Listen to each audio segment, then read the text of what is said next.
So I was going to do a video about the reaction to the Prime Minister's briefing on Sunday night where he relaxed some parts of the lockdown.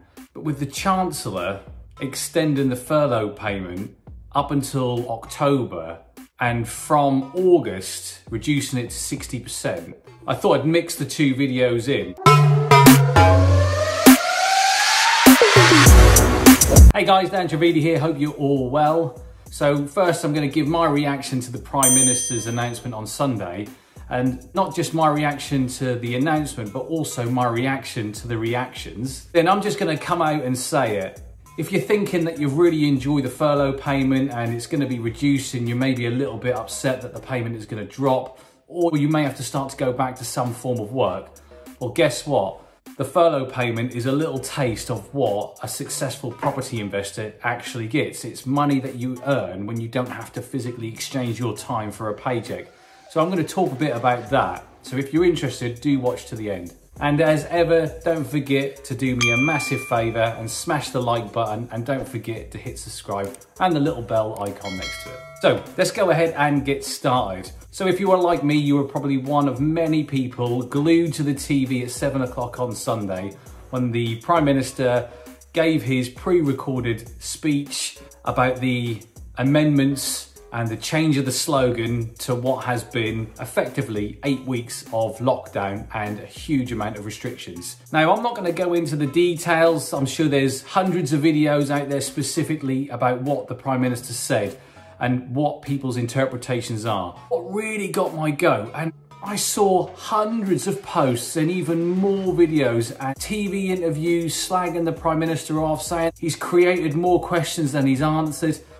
I think people just need to get a grip. Yes, it was very brief on Sunday. Yes, we got a bit more detail on Monday. Yes, if you want to, you can find faults and pick through it and try and give circumstances that don't quite add up to the suggestions. But let's just take a step back for a second. We're not children. We're not at school anymore being led to each subject and being told when we can eat, and we have to ask the teacher to go to the toilet. We're adults, we're in a free society, and most of you who are watching this will be entrepreneurial, property investors or business owners. And I think a lot of the comments have been really harsh on not just Boris, but also the guidance.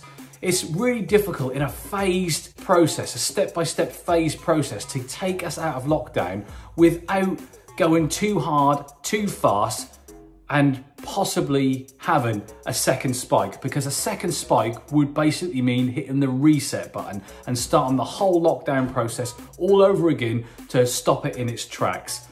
If the government has learned anything, that is to act really quickly and really aggressively to stop anything like this ever taking force of the nation as it has. Yes, I do think some of the guidance has been wishy-washy, and I do think it is contradictory. And if I wanted to, I could find fault in pretty much anything that I ever looked at, that I would ever read, ever look at, ever watch, or whatever. The reality is, we all are adults, and we just need to take it as guidance, be mature about it, be sensible, and make the right decision at that moment in time. I, for one, am not really doing anything different. And I live in a part of the country where you could argue the risk is much lower than other parts of the country.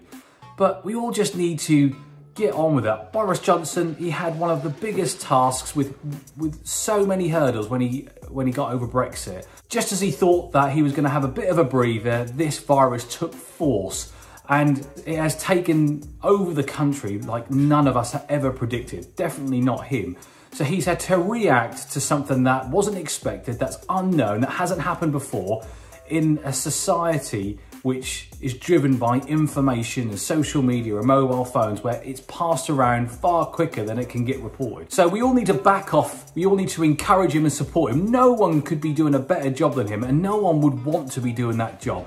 All the critics, all the reporters, all the trolls, all the haters, back off. In hindsight, we can all say we should have done this, we should have done that, but no one's going to be perfect and no one's going to get it right every time. I think we've got the best person in the job to do it, and I think he's doing a great job with the information that he's got at hand, and it's forever changing and forever moving and forever evolving. So we've all just got to stick by the guidelines and use your heads and stop being so negative, stop being so critical and do something more positive. Learn a new skill, start that business idea that you've been putting off because you didn't have enough time. You've got more time than ever. Okay, so that's my rant out of the way. On to the part of the video, which is the furlough payment. So there's been talk that it was either going to stop or be extended in some shape or form. And it just got me thinking, this furlough payment capped at 2,500 quid, 80% of someone's salary. That means that there's a lot of people at the moment sat at home with time on their hands, getting a good chunk of their salary, which is not the worst thing in the world. That means that you've been able to spend time with your family, get things done. I know you're probably eager to get back to work, but you've had a period of time where you've effectively not been doing anything, but still been paid a big proportion of your salary. And there's been reports today and yesterday that there's this furlough fever, that people do not want to go back to work. And I don't blame them, to be honest with you. You're getting a nice part of your salary and you don't really want to go back to work and full time to get that little bit extra. And it really got me thinking, because people who aren't already involved in property and maybe looking to get started or have never even considered property investing until they realise that they quite like the lifestyle of earning an income and not having to go to work for it. Well, let me let you in on a little secret. That is exactly what property investment is. It's like being on furlough payment all of the time. You get an income from property. And yes, okay, you might have to do some work in the initial stage where you get a project refurbished. So it's quite cash intensive, labor intensive, takes up a lot of your time. But once that property is set up and ticking along quite nicely, it will earn income. It's not completely work free. You have to manage the tenants, find tenants, deal with any maintenance. And whether you choose to do that yourself or bring in other people or agents or whatever, that's entirely up to you. And there are risks involved. So if you have void periods or tenants don't pay, you still have to cover the running costs, things like bills, council tax, mortgage payments, insurances, all of those different things.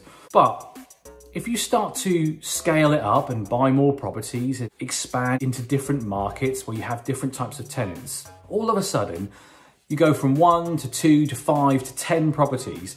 And if one property falls empty or one tenant stops paying, it doesn't have a huge impact on the overall portfolio because the other ones compensate for that. So this really got me thinking. Now, in all my videos, I have never been one to preach that you must start investing in property and you should quit your job and you should do this and you should do that, because that's not my style. I don't sell courses, I don't do training. But there are many, many people out there. Now, I'm not saying go and sign up for these courses that promise the earth, no money down deals, and you pay thousands and thousands of pounds for that. You should not do that. What you should do, if you are considering looking for something different, because you've got a taste of this passive income that you don't have to exchange your time for, here's what you should do. You should start reading some books. Now, the best one and the first one has got to be Rich Dad, Poor Dad. And then the second one has got to be Rich Dad, Poor Dad, Quadrant Cash Flow. Those two books, fantastic. Then go and read some property books. Once you've got an understanding of how exchanging your time for money and creating wealth and having financial freedom instead of job security is a better form of income, you can then move on to the property books. Can't read too many. There are hundreds of books out there and I could name loads of them. In this day and age, we do have YouTube videos, so watch as many YouTube videos as you can. There's some complete rogues out there and complete fake gurus, or someone calls them furus, I think. You watch their videos, you disregard 90% of what they say, but 10% can be useful. You can take what you want. This is the beauty of YouTube videos. You can just take what you want and implement it and disregard everything else, all of the rubbish. And I'm not going to promise you that you're going to create hundreds of thousands of pounds worth of income. I'm not going to promise you that you're going to become a millionaire. I'm not going to promise you that you're even going to become financially free or you're going to live in a mansion, mortgage free, worth millions of pounds. I'm not promising you anything. All I am saying is that if you like the taste of the furlough payment, income without exchanging your time for money, then that is what property investing gives you on a far larger scale. And you also build wealth. You build a legacy with the equity in those properties.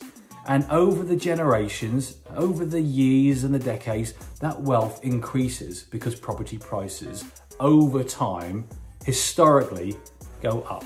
And if you want to know how to get started after you've read your books and you want to get into some specifics like student accommodation, commercial property, single let residentials, then watch some of my other videos. I'll post some links in the comments and you'll be able to get into more of the detail and hopefully find some nuggets to take away to start your property journey. But the main thing is that you get started. You'll make mistakes, you'll lose some money, you'll pull your hair out, but it is all worth it in the end. That's it from me. Hope you found the content rich and I'll catch you later.